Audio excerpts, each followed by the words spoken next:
ପିଲାମାନେ ତୁମମାନଙ୍କ ପାଇଁ ଗୋଟେ ରେଲୱେରୁ ନୋଟିଫିକେସନ୍ ଆସିଯାଇଛି। ନୋଟିଫିକେସନ୍ଟି କ'ଣ? ଏଇ ନୋଟିଫିକେସନ୍ଟା ହେଉଛି RRB ALP recruitment 2026। Notification number CEN 01/2026। Notification out apply online for 11,127 post. ତୁମମାନଙ୍କ ପାଇଁ ଆସିଯାଇଛି 11,127ଟି ପୋଷ୍ଟ। ଏଇଟା ବାହାର କରୁଛି ଗୋଟେ ରେଲୱେ। ଏଇଟା ତୁମମାନଙ୍କ ପାଇଁ ସୁବର୍ଣ୍ଣ ସୁଯୋଗ। ଯେଉଁ ପିଲାମାନେ RRBରେ ଚାକିରି କରିବା ପାଇଁ ଚାହୁଁଛ ତାଙ୍କ ପାଇଁ ବହୁତ ସୁବର୍ଣ୍ଣ ସୁଯୋଗ। 2026 ଯେଉଁ ପିଲାମାନେ ଲୋକ ପାଇଲଟରେ ଯୋଗ ଦେବା ପାଇଁ ଚାହୁଁଛ ତାଙ୍କ ପାଇଁ ବହୁତ ବଡ଼ ନୋଟିଫିକେସନ୍। ଦେଖିବା ଆଉ କ'ଣ କ'ଣ ମେନସନ୍ ଅଛି। RRB ALP ସର୍ଟ ନୋଟିସ୍, ଏଇଟା ହେଉଛି ଗୋଟେ ତାଙ୍କର ସର୍ଟ ନୋଟିଫିକେସନ୍। ଆମେ ତ ଜାଣିଲେ ଭ୍ୟାକେନ୍ସି କେତେ ଅଛି। Loco pilot vacancy in India railways. Indicative notice out apply online form 15 May to 14 June 2026। Website ତୁମକୁ ମଧ୍ୟ ଦିଆଯାଇଛି rrba.apply.gov.in। ତାହେଲେ ତୁମର 15 ମେରୁ 14 ଜୁନ୍ ପର୍ଯ୍ୟନ୍ତ ଷ୍ଟାର୍ଟ ହେବ। ତ ଏଇଟା ବର୍ତ୍ତମାନ ତୁମ ପାଇଁ ନୋଟିଫିକେସନ୍ ଆସିଛି, ତ ଷ୍ଟାର୍ଟ ହେଇନାହିଁ। ଏଇଟା କାହା ପାଖରୁ ଆସିଛି? Railway recruitment board under ministry of railway have issued the centralise employment.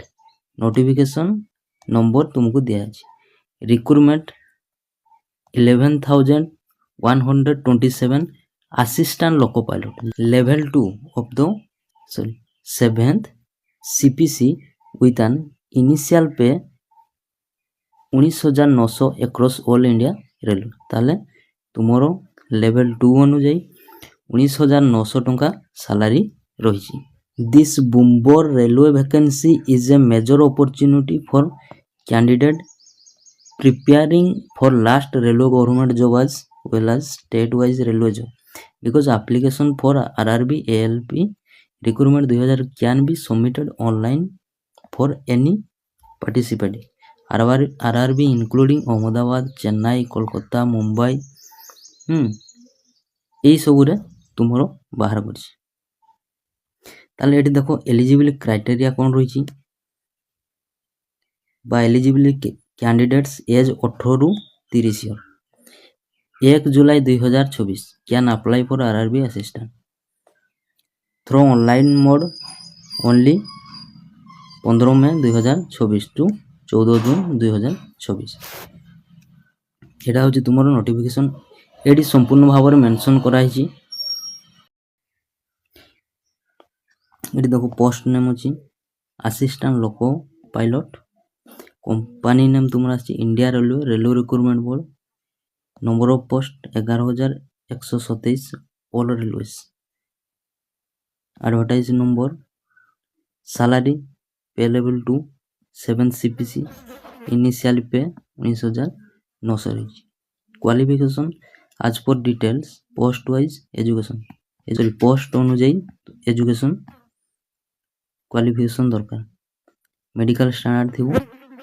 ତୁମର ଏଜ୍ ଲିମିଟ୍ 18ରୁ 30 ଆଜ୍ ଅନ୍ 1/7/2024। ଷ୍ଟାର୍ଟ ଡେଟ୍ ହେବ 15/5/2026ରୁ 14/6/2026। ତାହେଲେ ପିଲାମାନେ ତୁମେମାନେ ପୁରା ପଢ଼ାପଢ଼ି କରିଥାଉ। ଏଇଟା ତାର ଅଫିସିଆଲ ୱେବସାଇଟ୍। ଟୋଟାଲ ପୋଷ୍ଟ ଏଠି ସମ୍ପୂର୍ଣ୍ଣ ଭାବରେ ମେନସନ୍ କରାଯାଇଛି।